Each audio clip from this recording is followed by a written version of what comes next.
Hello guys, material വീഡിയോയുടെ പുതിയ വീഡിയോയിലേക്ക് എല്ലാവർക്കും സ്വാഗതം. ഞാനിപ്പോ ഡൗൺ പാട്രിക് ഹെഡ് എന്ന് പറഞ്ഞ ക്ലിഫിലാണ് നിൽക്കുന്നത്. അപ്പോൾ ഞാനിപ്പോ ബസ്സിൽ യാത്ര ചെയ്തുകൊണ്ടിരിക്കുകയാണ്. ഞാനും എന്റെ കൂടെ ഉദിത്ത് എന്ന് പറഞ്ഞൊരു കൂട്ടുകാരനും കൂടി ഉണ്ട്. ഞങ്ങൾ രണ്ടുപേരും കൂടിയാണ് യാത്ര ചെയ്യണത്. ഒരു അടിപൊളി യാത്രയായിരുന്നു. ഒരുപാട് നാളുകൾക്ക് ശേഷം നല്ലൊരു സ്പ്രിംഗ് ഒക്കെ തുടങ്ങിയേക്കാണ്. അപ്പൊ അതിന്റെ ഒരു ഹാപ്പിനെസ് ഒക്കെ ഉണ്ട്. ചുറ്റും നല്ല വെളിച്ചവും സൺലൈറ്റ് ഒക്കെ ഉള്ളതുകൊണ്ട് മൊത്തത്തിൽ നല്ലൊരു ഹാപ്പി മൂഡിലാണ് യാത്ര തുടങ്ങിയത്. അപ്പോൾ ഓൾമോസ്റ്റ് നമ്മൾ നമ്മുടെ ഡെസ്റ്റിനേഷൻ ലൊക്കേഷനിൽ എത്തിയിരിക്കുകയാണ്.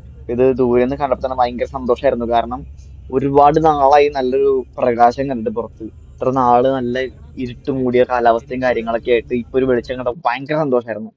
ഇതാണ് ആദ്യം കണ്ടത്. നമ്മുടെ ഗുണ കേവ് പോലെ അതിന്റെ കേവാണ് ഈ കാണുന്നത്. ഇതിന്റെ അടിയിൽ കൂടെ ഇങ്ങനെ വെള്ളം ഇങ്ങനെ പോയിക്കൊണ്ടിരിക്കുകയാണ്. കടലിലേക്ക് വെള്ളം പോയിക്കൊണ്ടിരുന്ന സ്ഥലം. പിന്നെ ഇങ്ങോട്ട് കയറി വരാൻ വേണ്ടി നമുക്ക് യാതൊരു തരത്തിലുള്ള പാസോ ഫീസോ ഒന്നും തന്നെ ഇല്ല.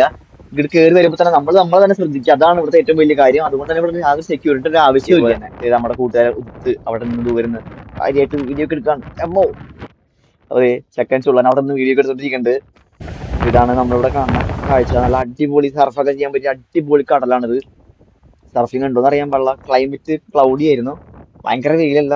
എന്നാ ഇടയ്ക്ക് വെയിൽ വരും, ഇടയ്ക്ക് തണുപ്പ്, അങ്ങനത്തെ ഒരു ക്ലൈമറ്റ് ആയിരുന്നു. മൊത്തത്തില് കണ്ണിന് നല്ല കുളിർമയാണ് കാഴ്ചയായിരുന്നു. ചുറ്റും കടലാണ്. ചുറ്റും പറഞ്ഞാൽ ഒരു പെനിസുല പോലെ. ഇതാണ് സെന്റ് പാട്രിക്. അതായത് അയർലൻഡുകാർക്ക് ഏറ്റവും പ്രസിദ്ധനായ വിസിറ്ററാണ് സെന്റ് പാട്രിക്.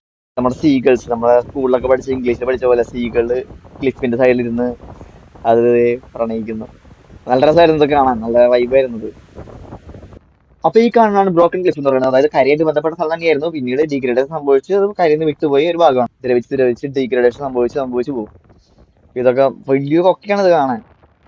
ഇത് നമ്മുടെ സീഗൾസ്, കടൽ കാക്കകൾ ഇരിക്കുന്ന നല്ല കാഴ്ചയായിരുന്നു ഇത്. ഇത് പറഞ്ഞു കൂട്ടാ. ഇവ നമ്മുടെ ഉദിച്ച് കാര്യമായിട്ട് കൂനയൊക്കെ ഉണ്ടാക്കി ഫോട്ടോ എടുക്കാനുള്ള തയ്യാറെടുപ്പിലാണ്. ഉണ്ടാക്കുന്നത് പൊളിഞ്ഞു പോകുന്നു, ഉണ്ടാക്കുന്നത് പൊളിഞ്ഞു പോകുന്നു. ഭയങ്കര രസമായിരുന്നു പരിപാടി. അവസാനം ഞാൻ തന്നെ എന്റെ ഫോട്ടോ എടുത്ത് ഷോ ഇറക്കി. Bye bye.